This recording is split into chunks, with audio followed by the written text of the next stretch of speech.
Et je poursuis sur cette affaire d'ingérence étrangère et la réponse du gouvernement Trudeau avec nos politologues en résidence, Geneviève Tellier de l'Université d'Ottawa et Daniel Bélan de l'Université McGill. Bonsoir à vous deux. Bonsoir. Bonsoir. Geneviève, d'abord, sur cette nomination à venir, finalement, de rapporteur spécial, le premier ministre Trudeau accède pas à la demande des partis d'opposition aux communes de tenir une enquête publique indépendante. Pierre Poilievre, d'ailleurs, s'en est moqué en point de presse aujourd'hui. Il dit que ça ressemble à un faux emploi, en fait, un fake job, qu'il a dit en anglais. Cette idée de rapporteur spécial, est-ce que c'est un véritable plan pour faire la lumière sur l'ingérence étrangère ou si c'est plutôt un pur exercice de relations publiques, selon vous?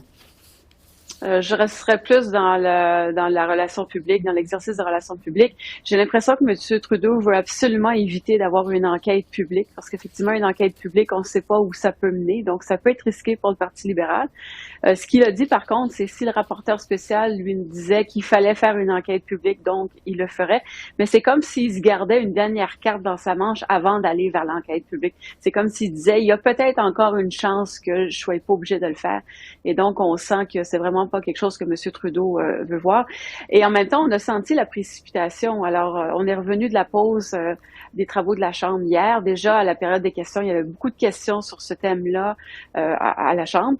Et M. Trudeau nous fait cette annonce-là en fin d'après-midi. Personne s'y attendait. Nous dit qu'il va y avoir un rapporteur spécial, mais on n'a pas le nom. Donc, on ne sait pas si quelqu'un a déjà été approché. Et donc, on sent effectivement que le gouvernement est pressé d'agir. Il faut qu'il offre quelque chose, mais en même temps, il veut pas tout de suite dire oui, on va faire une enquête publique sur cette question-là. Daniel, qu'est-ce que vous pensez de la réponse du premier ministre Trudeau à toute cette crise? Ben écoutez, je pense que c'est un petit peu tard et c'est pas assez comme réponse. Je pense qu'on s'attend à plus. C'est pas une enquête publique, quelque chose de plus sérieux. Je pense que là, ce que le premier ministre a fait hier, c'est essayer de gagner du temps parce que justement, comme Geneviève le dit, on veut éviter une enquête publique parce que c'est une boîte à Pandore, hein, boîte de Pandore pour le gouvernement libéral si jamais ça se produit, mais ils n'auront peut-être pas le choix, en fin de compte, d'y arriver à cette enquête publique-là. Donc, en attendant, on essaie de faire des gestes comme ça, en disant oui, le rapporteur va peut-être pouvoir suggérer la mise en place d'une commission d'enquête indépendante. Donc, peut-être que ça va se produire plus tard. Donc, ça me semble être un peu un geste improvisé et je pense pas que ça va régler du tout le problème politique auquel le gouvernement Trudeau fait face parce que les attaques de l'opposition sont féroces et je pense pas que ça va ralentir à cause de l'annonce d'hier, loin de là. Ouais. Geneviève, ce rapporteur spécial, il serait nommé par Justin Trudeau lui-même, mais le premier ministre dit qu'il va quand même consulter les chefs des partis d'opposition. Est-ce que cette annonce de rapporteur spécial, ça va calmer la grogne selon vous, ou si, comme Daniel le dit, ça va se poursuivre aux communes? Ben, je pense que ça n'a pas calmé la grogne des partis d'opposition, ça c'est clair. On voit déjà des critiques aujourd'hui. Ce qui va être intéressant de voir, c'est si ça plaît à la population. Parce que ce que les politiciens pensent, puis ce que la population pense, des fois, ça peut être deux choses différentes.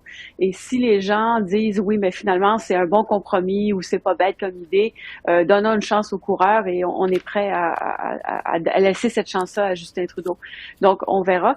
Maintenant, pour ce qui est de la nomination du rapporteur spécial, on a l'impression que M. Trudeau n'a pas appris du passé. Et quand je parle du passé, c'est quand lui-même avait nommé M. Rosenberg, qui était celui qui a fait le rapport qui a été divulgué la semaine dernière. Cette personne-là avait été choisie par M. Trudeau ou son entourage. On a vu qu'il y avait des liens avec le Parti libéral. Donc, est-ce que ça va être encore la même chose qui va se produire avec le rapporteur spécial? Ça, c'est un gros point d'interrogation qu'on a. Alors, qu'est-ce que ça veut dire consulter les partis politiques? Leur dire, les informer, leur demander leur avis, leur demander des suggestions? Ça peut dire beaucoup de choses et ça aussi, c'est pas clair. Puis on sent que M. Trudeau n'a pas appris du passé pour gérer cette crise-là. Daniel, est-ce que vous pensez que ce rapporteur spécial, il pourra être complètement indépendant? On va voir, ça dépend vraiment de la personne. On ne sait même pas qui va être nommé. Quelles seront les réactions à cette nomination-là? Comme Geneviève le dit, il faut pas être trop. Moi, je serais pas trop optimiste, considérant ce que les libéraux ont fait là, au cours des dernières années. Mais je pense que s'ils nomment quelqu'un qui est proche des libéraux, je pense que ça va leur nuire. Et donc, ils vont essayer de nommer peut-être quelqu'un qui serait plus détaché de l'arène partisane, je dirais, peut-être un juge à la retraite. Bon, mais est-ce que ça va être assez pour calmer l'opposition? Je pense pas. Ouais. Pendant des jours, le premier ministre Trudeau a répété qu'une enquête publique indépendante, c'était pas la bonne solution. Hier, bon, on le sait, il a plutôt demandé aux responsables du comité des parlementaires sur la sécurité nationale et le renseignement d'enquêter. Mais cette enquête-là sera pas publique, ça va se faire à huis clos. Geneviève, c'est un comité qui est formé de députés de tous les partis de l'opposition. Est-ce que vous pensez que ça, c'est une bonne solution? Moi, ce que je remarque dans ce débat-là, puis depuis quelques jours, puis l'annonce de M. Trudeau hier, le temps de le confirmer, c'est que personne ne veut prendre le leadership de ce dossier-là. Donc, on se renvoie la balle. Alors, la semaine passée, vous aviez les parlementaires qui disaient à Justin Trudeau, c'est à vous de convoquer une enquête publique et de donner tous les moyens pour mener cette enquête-là.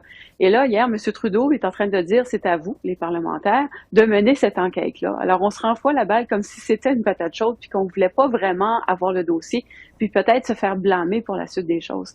Est-ce que c'est une bonne idée de nommer ce comité-là? Ben, le comité existe déjà. Ils ont déjà leur niveau de sécurité.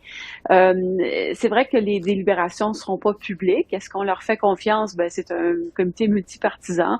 Tous les partis sont là. Il y a même le Sénat qui est représenté. Alors, c'est pas une mauvaise chose. Maintenant, les partis d'opposition ne seront pas contents parce que ils pourront pas envoyer un Pierre Poilievre sur le comité pour faire des déclarations qui vont être médiatiques parce que M. Poilievre n'aura pas la cote de sécurité. Donc, M. Trudeau le sait très bien, puis il est allé jouer un peu dans cette plate-bande-là en disant, très bien, faites-les, vous les parlementaires, mais en passant, vous ne pourrez pas parler publiquement. Et donc, j'ai encore l'impression qu'on est dans la joute politique, puis encore une fois, on ne veut pas vraiment aller au cœur du sujet, et on se renvoie plus la balle qu'autre chose, puis on cherche à se dédouaner puis à blâmer les autres. Ouais. Daniel, je vais terminer avec vous. Il nous reste moins de 30 secondes sur l'impact de toute cette controverse sur l'opinion publique, sur la confiance des électeurs. Est-ce que c'est une affaire qui est inquiétante pour la démocratie ou est-ce que c'est plutôt monté en épingle par l'opposition, selon vous? Ben, je pense qu'on ne le sait pas encore. Je pense que oui, moi, je serais inquiet quand même. Il y a pas de fumée sans feu et je pense qu'il faut prendre ça au sérieux. Oui, évidemment, il y a de la partisanerie dans les attaques de l'opposition, mais la question fondamentale de l'intégrité de notre système électoral est en jeu et je pense qu'il faut tirer ça au clair. Geneviève et Daniel, merci à vous deux. À bientôt. Merci, au revoir. Au revoir. Merci.